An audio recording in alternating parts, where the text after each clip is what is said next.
Arvind. Today we will talk about a new concept in grammar, and it's also very basic. And I hope you will have an idea about this as well.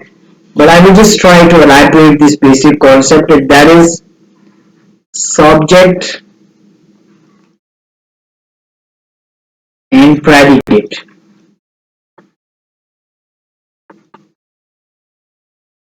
And subject is very common concept. I hope you all people know about this, but let's try to elaborate this concept in order to explain predicate as well.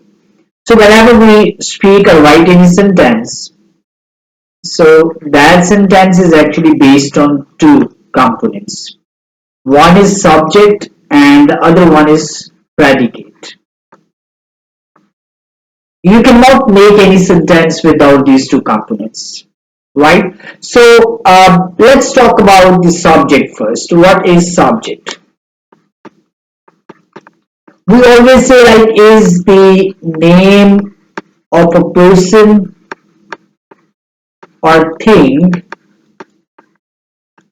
about which you are saying something, right? So that is subject. And predicate is actually whatever we say about subject. I can give you an example here. Amjad is teaching grammar. So in this case, you can say this Amjad is a subject because it's a name of a person. And is teaching grammar is what I'm talking about, what subject is doing. So this remaining part of the sentence is actually the predicate. That's the simple concept about subject and predicate. So we can say subject is actually that component of the sentence about which we are saying something, we are giving some information in the sentence.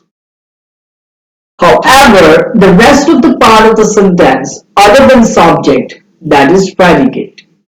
So every sentence is made up of these two components.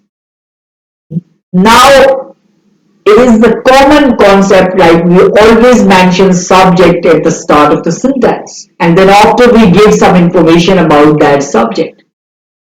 But in some cases we can also observe where it's not necessary that we always place a subject first and then we'll give predicate.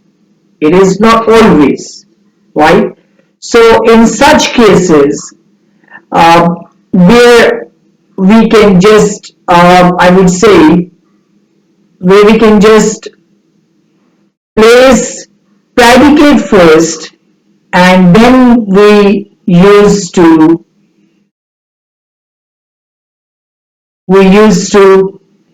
give subject, and we can give number of examples here as well. Let me check why it's how I can.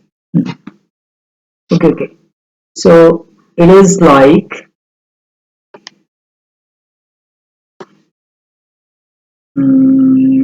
yes, it's insert. All right. So here you can see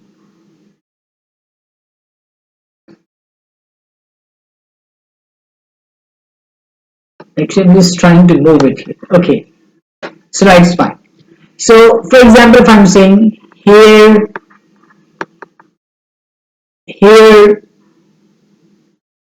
comes the bus. So it's a thing like where if I want to find out where is subject and predicate, so this is the predicate. and this one is subject.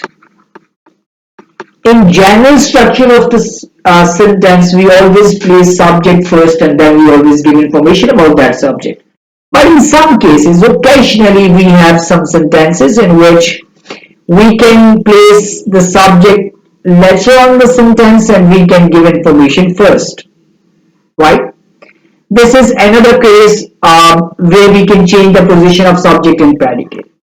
There is another condition, especially in imperative sentences. I hope you people know about the imperative sentences. And I would say these are those sentences in which we use to give command and we request to the seniors or like that. So imperative sentence, like if I would say sit down. Now the question is where is subject here? I'm not saying you sit down or I sit down. So it is actually a command, right? And in this command, subject is understood. If somebody is standing in front of you and you are saying sit down, you don't need to say you just sit down. You sit down. You can say sit down. It means it is understood the second person who is just in front of you. You are giving this command to that person. So in this case, subject is omitted and it is understood. We always omit subject in that case when the subject is already understood. So we don't need to mention subject there, right? So this is another concept here where we can just remove the subject in the sentence. So in conclusion, I would say every sentence is made up of two components. One is subject and predicate. And we know the position of these two concepts, these two components in a sentence as well. So we cannot make any sentence without these two components. And their position is also very much important in any sentence. And then after, in Van Martin, we have an exercise in which we'll just separate the subject and predicate. So whenever any sentence comes in front of you, the first important thing you should know, you should try to dissect where is subject and where is predicate. Then after you will be able to understand the context and the actual meaning of the sentence.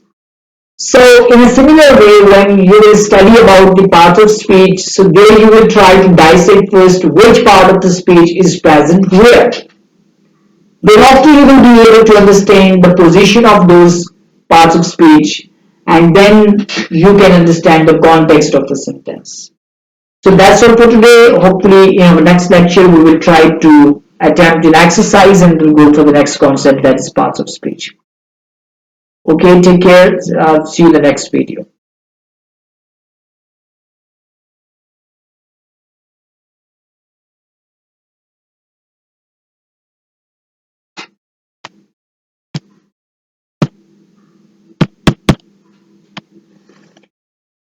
Mm.